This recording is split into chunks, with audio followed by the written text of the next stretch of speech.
গঙ্গাসাগর থেকে রওনা হচ্ছেন মমতা বন্দ্যোপাধ্যায়। তার আগে সাংবাদিকদের মুখোমুখি হলেন তিনি। গঙ্গাসাগরের ব্যবস্থা নিয়ে যেমন তিনি বললেন, একই সঙ্গে এসআইআর এর বিরোধিতায় মমতা বন্দ্যোপাধ্যায় ফের সরব হয়েছেন। বিজেপিকে দিয়ে একাধিক অ্যাপ করিয়েছে নির্বাচন কমিশন, যে সমস্ত অ্যাপ অগণতান্ত্রিক, বেআইনি এবং অসাংবিধানিক। মমতা বন্দ্যোপাধ্যায়ের এমনটাই মন্তব্য। এসআইআর এর বিরোধিতায় ফের মুখ্যমন্ত্রী সরব হয়েছেন। গতকালই কিন্তু তিনি জানিয়েছেন যে সুপ্রিম কোর্টে কিন্তু তিনি প্রয়োজনে নিজে সওয়াল করবেন এই এসআইআর রুখতে। আর আজকে তিনি বলছেন যে এসআইআর নিয়ে নির্বাচন কমিশন ভুলভাল কাজ করছে, বিজেপিকে দিয়ে তারা একাধিক অ্যাপ তৈরি করিয়েছে, যে অ্যাপ অগণতান্ত্রিক, অসাংবিধানিক এবং বেআইনি।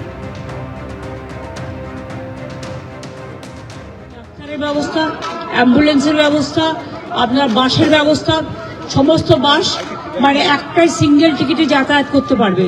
আর 5 লাখ টাকা করে সবার ইন্স্যুরেন্স করা আছে, যদি কেউ দুর্ঘটনা কবলে মারা যায় বা কিছু হয়, সেজন্য আমরা পুরো মেলায় যারাই আসে এবং তীর্থযাত্রী সহ, লোকাল লোক সহ, সাংবাদিক সহ, সকলের, অফিসার সহ সকলের একটা ইন্স্যুরেন্স আমাদের করাই থাকে।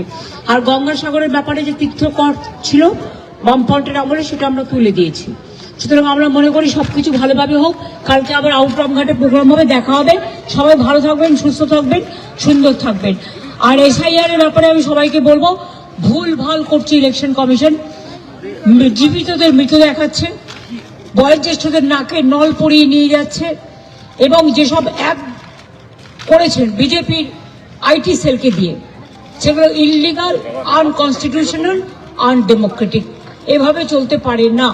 আপনাদের বলবো, আপনারাই ক্রস চেক করুন এবং আপনারা মানুষের পাশে দাঁড়ান। আমার পাশে দাঁড়ানোর দরকার নেই। মানুষের পাশে দাঁড়ানোর কথা বলছেন মমতা বন্দ্যোপাধ্যায়। এসআইআর নিয়ে নির্বাচন কমিশন ভুলভাল করছে, জীবিতদের মৃত দেখানো হচ্ছে, বয়স্ক মানুষ যারা অসুস্থ তাদেরকেও নিয়ে আসা হচ্ছে শুনানিতে। বিজেপির আইটি সেলকে দিয়ে তারা একাধিক অ্যাপ তৈরি করিয়েছে, যে সমস্ত অ্যাপ অগণতান্ত্রিক, অসাংবিধানিক এবং বেআইনি, বলছেন মমতা বন্দ্যোপাধ্যায়। গত কয়েকদিন ধরে এসআইআর এর বিরোধিতায় মমতা বন্দ্যোপাধ্যায় সুর চড়িয়েছেন। জ্ঞানেশ কুমারকে তৃতীয়বারের জন্য চিঠি যেমন পাঠিয়েছেন যাতে স্থগিত করা হয় এসআইআর, সেই কথা বলে, আর তার পাশাপাশি সুপ্রিম কোর্টে তিনি নিজে সওয়াল করবেন গতকাল কিন্তু তাও বলেছেন। আর আজ গঙ্গাসাগর থেকে রওনা হওয়ার আগে তিনি ফের এসআইআর নিয়ে সরব হয়েছেন। বলছেন এসআইআর এর বিরোধিতা তিনি করছেন। তার বক্তব্য, জীবিতদের মৃত দেখানো হচ্ছে, এসআইআর নিয়ে নির্বাচন কমিশন ভুলভাল করছে, বিজেপির আইটি সেলকে দিয়ে অ্যাপ তৈরি করিয়েছে নির্বাচন কমিশন, এবং যে অ্যাপ অসাংবিধানিক, অগণতান্ত্রিক এবং সম্পূর্ণ বেআইনি। গতকাল মমতা বন্দ্যোপাধ্যায় ঠিক কি বলেছিলেন গঙ্গাসাগরের অনুষ্ঠান থেকে, যেখানে তিনি সুপ্রিম কোর্টে সওয়াল করবেন, এমনটাই বলেছিলেন। ঠিক কি বলেছিলেন মমতা বন্দ্যোপাধ্যায় এবং পাল্টা শুভেন্দু অধিকারীর কি দাবি, দেখুন।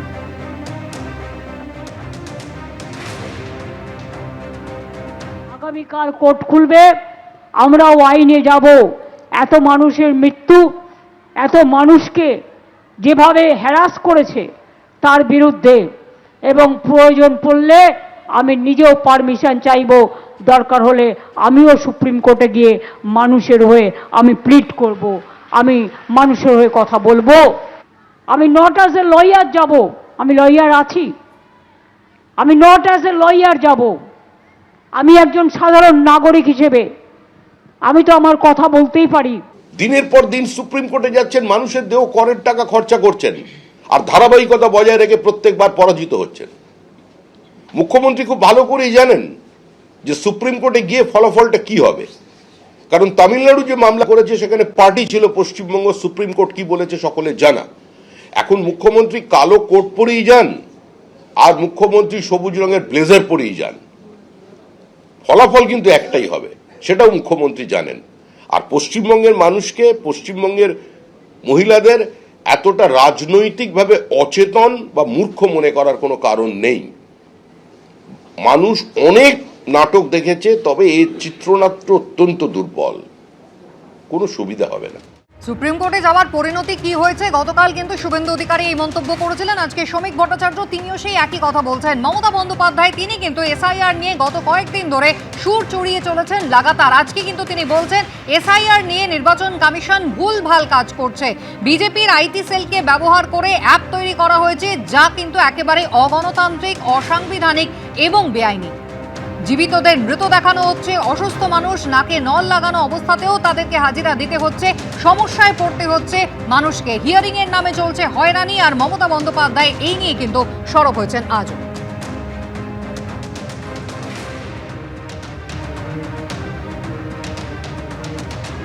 ভুল ভাল করছে ইলেকশন কমিশন, জীবিতদের মৃত দেখাচ্ছে, বয়োজ্যেষ্ঠদের নাকে নল পরিয়ে নিয়ে যাচ্ছে, এবং যেসব অ্যাপ করেছেন বিজেপির আইটি সেলকে দিয়ে, সেগুলো ইললিগাল, আনকনস্টিটিউশনাল, আনডেমোক্রেটিক।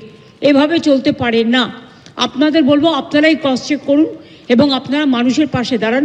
আমাদের পাশে দাঁড়ানোর দরকার। এদিকে দু জায়গায় ভোটার তালিকায় যদি নাম থাকে তাহলে এক জায়গায় সেই নাম কাটাতে হবে। রাজ্য সরকারি দপ্তরগুলিতে চিঠি পাঠিয়ে হলফনামা চাইছে নির্বাচন কমিশন। দু জায়গায় ভোটার লিস্টে যদি নাম থাকে এক জায়গায় কাটানোর ব্যবস্থা কি করা হয়েছে? রাজ্য সরকারি দপ্তরগুলিতে চিঠি পাঠিয়ে হলফনামা চায় কমিশন। রাজ্য সরকারি কর্মীদের জন্য ডিক্লারেশন ফর্ম পাঠানো হচ্ছে। এসআইআর প্রক্রিয়া চলছে, একদিকে হিয়ারিং চলছে, অন্যদিকে কারোর নাম যদি ভোটার তালিকায় দু জায়গায় থাকে তাহলে এক জায়গায় সেই নাম কাটাতে হবে। রাজ্য সরকারি দপ্তরগুলিকে ইতিমধ্যেই চিঠি পাঠিয়ে হলফনামা চাইছে নির্বাচন কমিশন।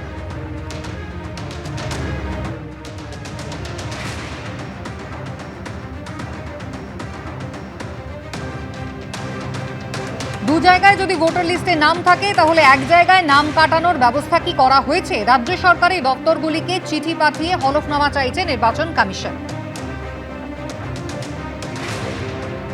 বিভিন্ন দপ্তরের কাছে কালকে চিঠিটা পৌঁছেছে এবং এখনও চিঠিগুলো যাচ্ছে বিভিন্ন শিক্ষকদের কাছে স্কুলগুলোতে, যে তাদের যে অফিস, সেই অফিস থেকে নির্বাচন কমিশন নিশ্চিত হতে চাইছে যে তাদের নাম অন্য কোথাও উল্লেখ নেই।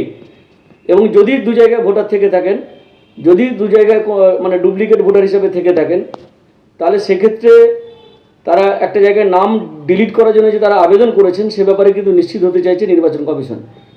কারণ ভবিষ্যতে যদি দেখা যায় যে কোনো গভর্নমেন্ট এমপ্লয়ি তার দু জায়গায় নাম আছে, তাহলে এটা নিয়ে কিন্তু বড় একটা বিতর্ক হতে পারে এবং ইলেকশন কমিশনের তাদের পদক্ষেপ নিয়ে কিন্তু প্রশ্ন আসতে পারে। সেই জন্য ইলেকশন কমিশন এ ব্যাপারে নিশ্চিত হতে চাইছে যে কোনো গভর্নমেন্ট এমপ্লয়ির জন্য এই ধরনের কোনো সমস্যা আগামী দিনে না হয়, শিক্ষকদের যাতে এই ধরনের কোনো সমস্যা না হয়। নির্বাচন কমিশন হয়তো নিশ্চিত হতে চাইছে যে কোনো গভর্নমেন্ট এমপ্লয়ি যাতে আগামী দিনে তাদের এই ভোটার বা ইলেক্টর হওয়া নিয়ে যাতে কোনো প্রশ্ন না থাকে। ইলেকশন কমিশনের এই পদক্ষেপকে আমরা সমর্থন করি এবং এই ডিক্লারেশনটা নেওয়াটা সঠিক বলে আমরা মনে করি। কথা বলবো রুমা পাল, আমাদের প্রতিনিধি রয়েছেন আমাদের সঙ্গে। রুমা, ঠিক কি পদ্ধতিতে যাতে ভোটার তালিকায় এক জায়গাতেই ভোটারদের নাম থাকে তা নিশ্চিত করবে নির্বাচন কমিশন? দেখো, যত শুনানির সময় এগিয়ে আসছে তত কিন্তু নির্বাচন কমিশন যাতে ভোটার লিস্ট আরো স্বচ্ছ করা যায় সেদিকে কিন্তু দেখা যাচ্ছে তারা পদক্ষেপ গ্রহণ করছেন। এবং সেক্ষেত্রে অবশ্যই যেটা সরকারি দপ্তরে যে সমস্ত চিঠি পাঠিয়ে যে সমস্ত ডিক্লারেশন ফর্ম কথা বলা হচ্ছে, অর্থাৎ যারা সরকারি কর্মচারী তাদেরকে ডিক্লেয়ার করতে হবে তাদের কোনো ভোটার কার্ড নেই। সেক্ষেত্রে কারোর যদি কোনো ভোটার কার্ড থেকে থাকে বা ডুপ্লিকেট কোনো ভোটার কার্ড থাকে, সেক্ষেত্রে কিন্তু সেই ডিক্লারেশন ফর্মটাতে তাদের দিতে হবে। অর্থাৎ সরকারি যে চাকরিরত যারা রয়েছেন সেক্ষেত্রে তাদের যে আর ডুপ্লিকেট ভোট নেই বা ভোটার নয়, সেটা কিন্তু একদিক দিয়ে নির্বাচন কমিশন আশ্বস্ত করতে চাইছে। অন্যদিকে অবশ্যই এটা ঠিক যে বিএলও ঐক্যমঞ্চ তারা এই পদক্ষেপকে তারা স্বাগত জানিয়েছেন। যদিও নির্বাচন কমিশন যেমন এর আগে খসড়া ভোটার তালিকা যখন প্রকাশ পেয়েছিল, যখন এএসডিডি অর্থাৎ অ্যাবসেন্টি যারা শিফটেড, ডুপ্লিকেট এবং ডেথ ভোটারদের তারা তালিকা প্রকাশ করেছিল, তারা কিন্তু তাদের নাম সেটা বাদের তালিকায় ছিল। কিন্তু এখনো কমিশন মনে করছে হতে পারে যে কোনো ভোটার এমনও থাকতে পারে যাদের ডুপ্লিকেট কার্ড রয়েছে, যাতে ডুপ্লিকেট কার্ডের ক্ষেত্রে আর কোনো যদি অনিশ্চয়তা না থাকে, সেই কারণে কিন্তু সরকারি কর্মচারীদের থেকে এই ডিক্লারেশন ফর্ম নেওয়া হচ্ছে যে সেক্ষেত্রে তাদের কি কোনো ডুপ্লিকেট ভোটার নয়। কারণ তার পরবর্তীতে যদি কেউ ভুল তথ্য দিয়ে থাকে তাহলে কিন্তু অবশ্যই এই ডিক্লারেশন ফর্মটা থাকলে কিন্তু অবশ্যই কমিশন সেক্ষেত্রে সেই ব্যবস্থা গ্রহণ করতে পারবে। অর্থাৎ একদিক দিয়ে কিন্তু কমিশন আরো স্বচ্ছ করার প্রক্রিয়া নিয়েছে, অন্যদিকে এটাও ঠিক যে হিয়ারিং প্রসেস চলছে। একদিকে যেমন আনম্যাপ যারা রয়েছে তাদের যেমন প্রসেস চলছে, অন্যদিকে লজিক্যাল ডিসক্রিপেন্সিস যে ক্ষেত্রে 1,36,00,000 ছিল সেক্ষেত্রেও কিন্তু অবশ্যই সেই প্রসেসও এগিয়ে যাচ্ছে। এখন যত সময় আসছে অবশ্যই 7ই ফেব্রুয়ারি পর্যন্ত যেটা হিয়ারিং এর শেষ সীমা রয়েছে এবং 14ই ফেব্রুয়ারি সেটা চূড়ান্ত ভোটার তালিকা প্রকাশ হওয়ার কথা। তার আগে কিন্তু নির্বাচন কমিশন দেখা যাচ্ছে যে একের পর এক নতুন পদক্ষেপ নিচ্ছে। এবিপি আনন্দ, এগিয়ে থাকে, এগিয়ে রাখে।